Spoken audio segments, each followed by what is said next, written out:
जय हिंद दोस्तों, स्वागत है चैनल के साथ आपके सामने मौजूद। यहाँ पर चलेंगे सबसे पहले बड़ी अपडेट में आपको बताएंगे दोस्तों, राहुल गांधी ने सीडब्ल्यूसी की बैठक के बाद मोर्चा संभालना शुरू कर दिया है। बताएंगे आपको एक बड़ी सभा को संबोधित करने के बाद राहुल गांधी नीतीश कुमार को फोन करने के साथ साथ अब देश के बड़े बड़े प्रोफेशनल को कांग्रेस पार्टी ज्वाइन करने के लिए आमंत्रण भेजा है। चुनावी मैदान में भी उतारे जाएंगे दोस्तों, एक एक करके चलेंगे सभी बड़ी अपडेट की तरफ। सारी बड़ी जानकारी लोकसभा चुनाव से जुड़ी फटाफट आप तक पहुंचाएंगे। लेकिन उससे पहले अगर आप भी मानते हैं कि इंडिया गठबंधन के पक्ष में देश भर के अंदर परिवर्तन के माहौल दिखाई देने लगा है तो इस वीडियो को लाइक करके लाल बटन दबाकर चैनल को सब्सक्राइब करके बेल आइकन दबाकर कमेंट बॉक्स में जय हिंद जय भारत जरूर लिखेगा। चलते हैं सबसे पहले और बड़ी खबर की तरफ, जहां पर राहुल गांधी ने सीडब्ल्यूसी की बैठक के बाद प्रोफेशनल लोगों को कांग्रेस पार्टी ज्वाइन करने की अपील की है। राहुल गांधी की ओर से वीडियो जारी करते हुए कहा गया है कि प्रोफेशनल फॉर कांग्रेस यानी कांग्रेस पार्टी को प्रोफेशनल लोग सपोर्ट करें, चाहे कोई भी किसी भी प्रोफेशनल से जुड़ा हुआ हो उसे कांग्रेस पार्टी ज्वाइन करने का मौका दिया जा रहा है और प्रोफेशनलों को प्रवक्ता के साथ साथ चुनावी मैदान में भी उतारा जा सकता है। यानी इलेक्शन कैंपेन के साथ साथ वो इलेक्शन में खुद से पार्टिसिपेट करते हुए दिखाई देंगे। राहुल गांधी की ओर से डिटेल में और भी जानकारी देते हुए लिंक शेयर किया गया है professor4congress.in,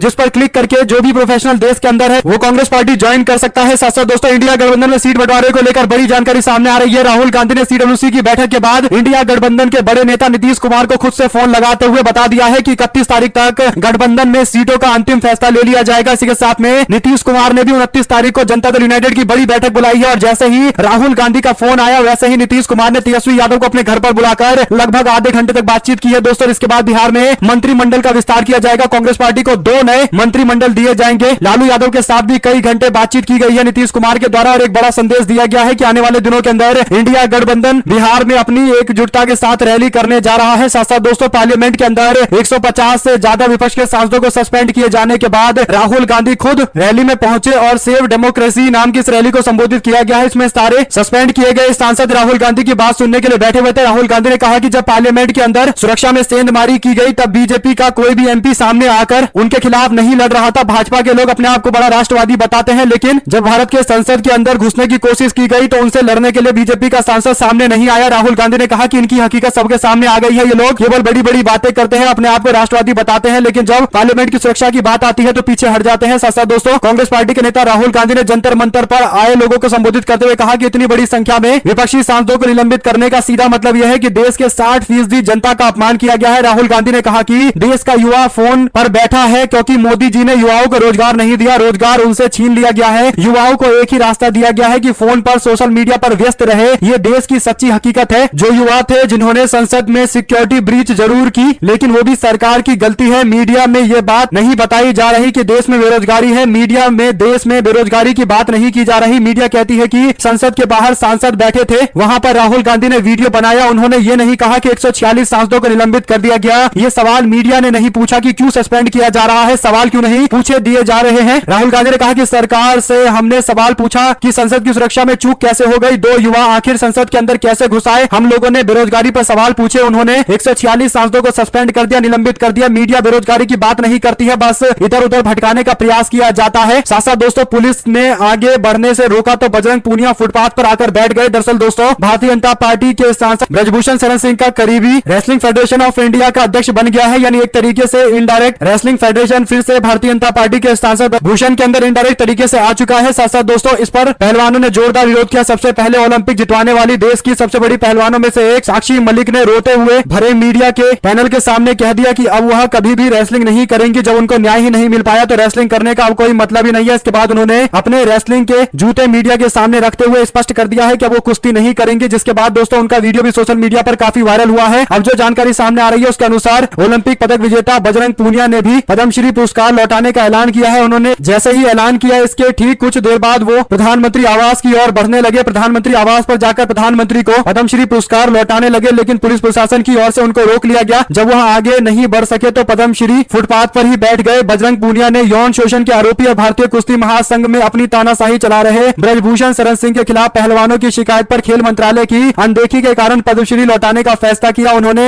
इस मामले में प्रधानमंत्री को एक लंबा चौड़ा पत्र भी लिखा है। इस पत्र में उन्होंने अपनी मांगे न सुने जाने के कारण पद्मश्री पुरस्कार लौटाने की बात कही है। प्रधानमंत्री को थोड़ा सा हौसला जुटाना चाहिए, हिम्मत जुटानी चाहिए और ब्रजभूषण के खिलाफ कार्रवाई नहीं कर सकते तो कम से कम बजरंग पूनिया की बातें सुननी चाहिए। बजरंग पूनिया और तमाम अन्य कुश्ती पहलवान क्या कह रहे हैं इस बात पर ध्यान देना चाहिए। कुल मिलाकर दोस्तों, भारतीय जनता पार्टी ने ऐसा लग रहा है कि मानो इस मुद्दे पर कोई भी टिप्पणी नहीं करने की शपथ ले रखी है और बीजेपी के अंदर भी कहीं ना कहीं एक संदेश दे दिया गया है कि इस मुद्दे पर किसी को चर्चा नहीं करनी है, क्योंकि बीजेपी के लोग 2 दिन पहले ही जाट समाज के अपमान की बड़ी बड़ी बातें कर रहे थे। भाजपा रैली रोड शो भी करने वाली थी, लेकिन जब पता चला कि साक्षी मलिक और तमाम पहलवानों का अपमान पहले ही हो चुका है, उनको न्याय नहीं मिला और यहाँ तक कि कुश्ती संघ के अंदर इनडायरेक्ट तरीके से ब्रजभूषण का फिर से कंट्रोल हो चुका है, तो अब बीजेपी के लोगों ने जाट समाज के अपमान को लेकर चुप्पी साध ली है। और अब बजरंग पूनिया जब पद्मश्री पुरस्कार लौटाने के लिए प्रधानमंत्री के घर जाने की कोशिश कर रहे हैं तो वहां भी उन्हें नहीं जाने दिया जा रहा है। पद्मश्री बजरंग पूनिया को परेशान भी किया जा रहा है। दोस्तों, साथ साथ जम्मू कश्मीर के राजौरी में हुए आतंकी हमले में 4 जवानों के शहीद होने पर टिप्पणी करते हुए संजय राउत ने कहा कि ये बहुत ही गंभीर विषय है, यहाँ संसद में लोग घुस जा रहे हैं, बीजेपी को इसकी खबर नहीं हो रही, वहीं कश्मीर में आतंकी घुसकर हमारे जवानों पर आकर हमला कर देते हैं, उन्हें इसकी खबर नहीं है, यानी बीजेपी को इसकी कोई खबर नहीं है। कल का हमला पुलवामा हमले की पुनरावृत्ति है, बीजेपी 370 हटाने का जश्न मना रही है और जवानों की रक्षा कौन करेगा, ये सवाल संजय राउत और शिवसेना की ओर से पूछा गया है। दोस्तों, देखते हैं बीजेपी के लोग क्या जवाब देते हैं, क्योंकि धारा 370 हटने के बाद कश्मीर वैली में आतंकवादी हमले कम हो गए, इस तरीके के कई और दावे किए जाते हैं, लेकिन हकीकत कुछ और है। आप लोग अपनी राय जरूर लिखकर बताइएगा। साथ साथ दोस्तों, कांग्रेस पार्टी के अध्यक्ष मल्लिकार्जुन खड़गे ने राज्यसभा के सभापति जगदीप धनखड़ का नाम लिए बगैर कहा कि यह जानकर बहुत धक्का लगा कि संवैधानिक पदों पर बैठे लोग सदन में जाति का नाम लेकर कहते हैं कि उनका अपमान किया गया। उन्होंने शीतकालीन सत्र में 146 विपक्षी सांसदों के निलंबन के खिलाफ जंतर मंतर पर आयोजित विपक्षी दलों के विरोध प्रदर्शन में भी ये दावा किया है कि विपक्षी गठबंधन Indian national development inclusive alliance के घटक दलों के सभी नेता एकजुट हो गए हैं और अब प्रधानमंत्री अकेले कुछ नहीं कर सकते। मल्लिकार्जुन खड़गे ने कहा कि मुझे इस बात का बड़ा धक्का लगा है कि संवैधानिक पद पर बैठे लोग ये कहते हैं कि वो किस जाति से संबंध रखते हैं। उन्होंने कटाक्ष करते हुए कहा कि अगर आपकी ये हालत है तो मेरे जैसे दलित की क्या हालत होगी। मैं जब सदन में बात करने के लिए उठता हूं तो मुझे उस समय बोलने का मौका नहीं दिया जाता। साथ साथ दोस्तों, साक्षी मलिक ने प्रेस कॉन्फ्रेंस के दौरान रोते हुए ये ऐलान कर दिया कि अब वो कभी भी रेसलिंग नहीं करेंगी, वो संन्यास लेती हैं क्योंकि उनको न्याय नहीं मिला। लोगों ने इसे लेकर काफी दुख प्रकट किया है। साक्षी मलिक के साथ लोग अपनी एकजुटता भी दिखा रहे हैं, कह रहे हैं कि आपको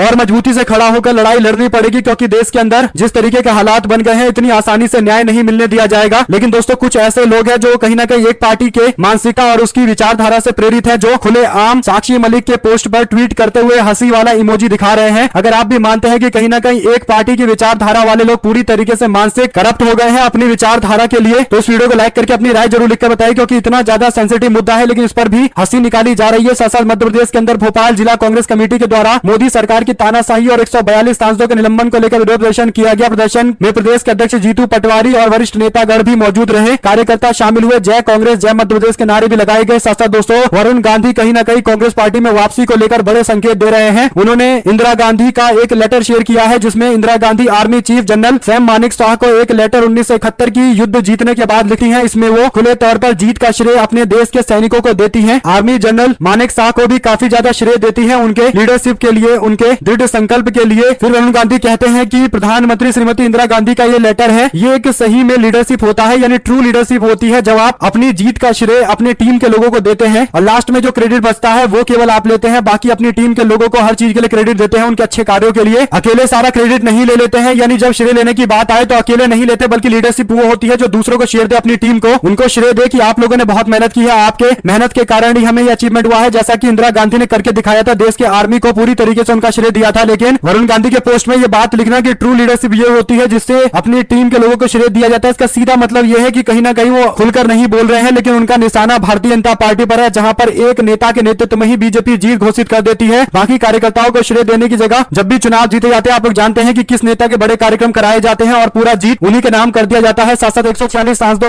के खिलाफ सांसदों के प्रदर्शन में राहुल गांधी बोले, कहा कुछ दिन पहले संसद में 2-3 युवा कूद कर आए, बीजेपी के सांसद सब भाग लिए, जो अपने आप को देशभक्त कहते हैं उनकी हवा निकल गई। साथ साथ दोस्तों, यूपी में इंडिया गठबंधन की सीट शेयरिंग को लेकर एक बड़ा दावा सामने आया है। दरअसल सीट शेयरिंग में कांग्रेस पार्टी को कितनी सीट मिलेगी इसे लेकर एक बड़ा सा तर्क दिया गया है। दोस्तों, 2017 के चुनाव की बात करें तो कांग्रेस पार्टी को सपा ने 114 सीटें दी थी, तब कांग्रेस पार्टी को लगभग 6% के आसपास वोट शेयर मिले थे। कांग्रेस पार्टी ने 2019 का चुनाव लड़ा था। 2019 के चुनाव में कांग्रेस पार्टी अमेठी के अलावा फतेहपुर सीकरी और कानपुर की सीट पर दूसरे नंबर की पार्टी रही थी। रायबरेली सीट कांग्रेस पार्टी को मिल गई थी। वहीं पर सहारनपुर, बाराबंकी, लखनऊ, उन्नाव, वाराणसी सीटों पर कांग्रेस पार्टी को 1.5 लाख से ज्यादा वोट मिले थे। यानी अगर कुल मिलाकर देखें तो लगभग 8 से 10 सीटें कांग्रेस पार्टी के खाते में जा सकती है और इन 10 सीटों पर कांग्रेस पार्टी गठबंधन के लिए सकारात्मक भूमिका निभा सकती है। यानी इंडिया गठबंधन की 8 से 10 सीटें कांग्रेस पार्टी के लिए है और बाकी समाजवादी पार्टी आरएलडी को जितनी सीटें पिछली बार दे रही थी उतनी ही सीटें इस बार भी देगी। तो कह सकते हैं कि समाजवादी पार्टी लगभग 60 के आसपास सीटों पर चुनाव लड़ेगी और बाकी की सीटों पर उनके गठबंधन सहयोगी मैदान में उतरेंगे। नीतीश कुमार की पार्टी और लालू यादव की पार्टी को भी क्या कोई सीट दिया जाएगा, ये सबसे बड़ा सवाल है दोस्तों। लेकिन समाजवादी पार्टी अपने हिसाब से पूरा सेटलमेंट कर लेगी, इसमें कोई दो राय नहीं है। जो भी अपडेट आएगी आप लगातार पहुंचाते रहेंगे। वही दोस्तों, ये बात तो तय है कि वरुण गांधी और राहुल गांधी लोकसभा चुनाव एक साथ लड़ते हुए उत्तर प्रदेश में दिखाई देंगे, यानी वरुण गांधी पीलीभीत सीट से चुनाव लड़ेंगे और राहुल गांधी अमेठी से चुनावी मैदान में उतरेंगे। दोनों नेताओं की केदारनाथ यात्रा के दौरान मुलाकात की जानकारी भी सामने आई थी। लगभग 45 मिनट तक दोनों नेताओं ने आपस में बातचीत की थी और ये लोकसभा चुनाव से पहले शुभ संकेत दिए जा रहे हैं कि वरुण गांधी कांग्रेस पार्टी की ओर रुख करेंगे। राहुल गांधी और वरुण गांधी का एक और तस्वीर काफी ज्यादा वायरल हो रहा है दोस्तों, जिसमें राहुल गांधी ने वरुण गांधी को अपने कंधे पर उठा रखा है। ये बचपन की तस्वीरें हैं। आप लोग अपनी राय जरूर लिख कर बताइएगा दोस्तों, इस तस्वीर को देखकर आपको क्या लगता है, क्या वरुण गांधी की वापसी होने जा रही है? साथ साथ कर्नाटक के अंदर जेडीएस और बीजेपी के बीच में सीट शेयरिंग लगभग पूरा हो चुका है। जो जानकारी मिली है उसके अनुसार बीजेपी और जेडीएस के बीच में 24 और 4 के आंकड़े के तहत सीटों का बंटवारा हुआ है। Bharatiya Janata party Bengaluru rural JDS को देना चाहती है। मांड्या, हसन, कोलारा और तुमाकुरु के अंदर जेडीएस के मैदान में उतारने का प्रयास किया जा रहा है, लेकिन जेडीएस की ओर से मैसूरू सीट मांगी जा रही है। देखते हैं मैसूर सीट बीजेपी जेडीएस को देगी या नहीं देगी, क्योंकि बीजेपी की ओर से तुमाकुरु सीट देने की बातें चल रही है। जो भी अपडेट आएगी दोस्तों आप तो लगातार पहुंचाते रहेंगे, लेकिन 24-4 का फॉर्मूला तय हुआ है। साथ साथ वरुण गांधी को लेकर जानकारी दी जा रही है कि पीलीभीत से चुनाव 100% लड़ेंगे। क्या वरुण गांधी की कांग्रेस पार्टी में वापसी आपको दिखाई दे रही है? हमारे साथ लगातार जुड़े रहने के लिए सभी दोस्तों, भाइयों, बहनों, मित्रों का बहुत बहुत धन्यवाद। आप लोग देख रहे थे आप लोगों का अपना चैनल जय हिंद, जय भारत।